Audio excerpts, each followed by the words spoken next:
Lecture number 3 ہے اور topic ہے رسالت محمد صلی اللہ علیہ وسلم اور اس کی خصوصیات۔ ایک دن پہلے جو ہم نے پڑھا تھا انبیاء، جس میں تمام انبیاء شامل تھے، 1,24,000 انبیاء، وہ انبیاء اور ان کی خصوصیات، اس میں پیغمبر شامل تھے۔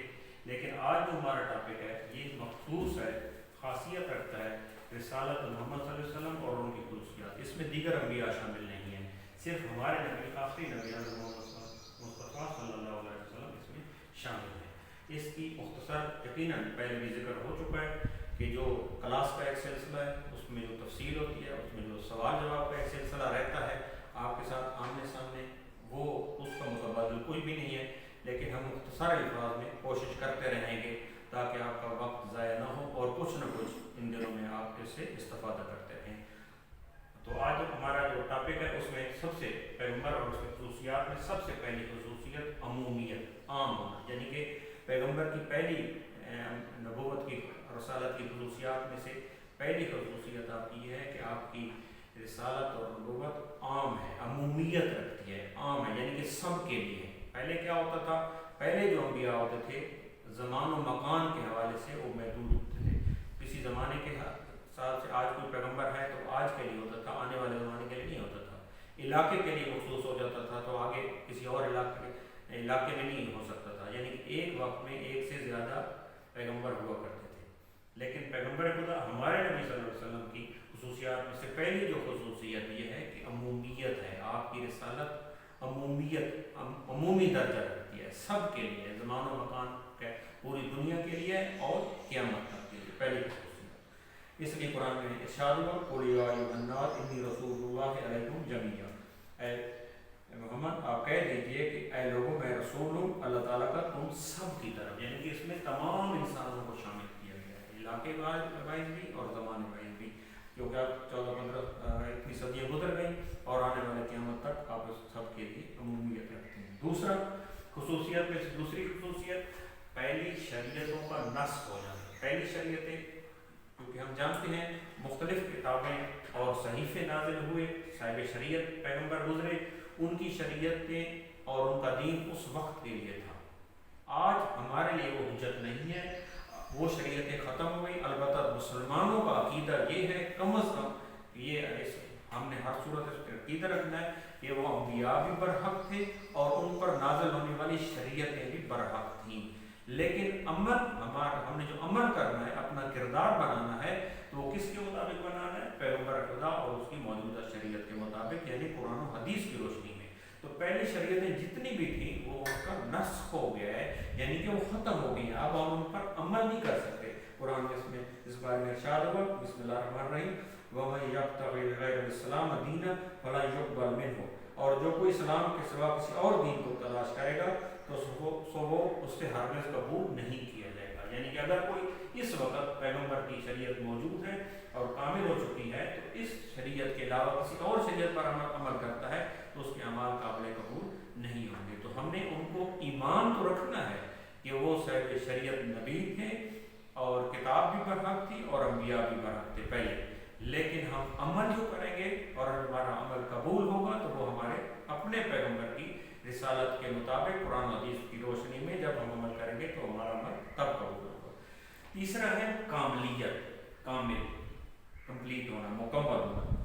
ایسا کامل، اس سے مراد کیا ہوتا ہے؟ لغوی اعتبار سے کامل جس میں تفصیل ہو، یعنی کہ تفصیل کے ساتھ بڑا مفصل طریقے سے کسی چیز کو مکمل کرنا۔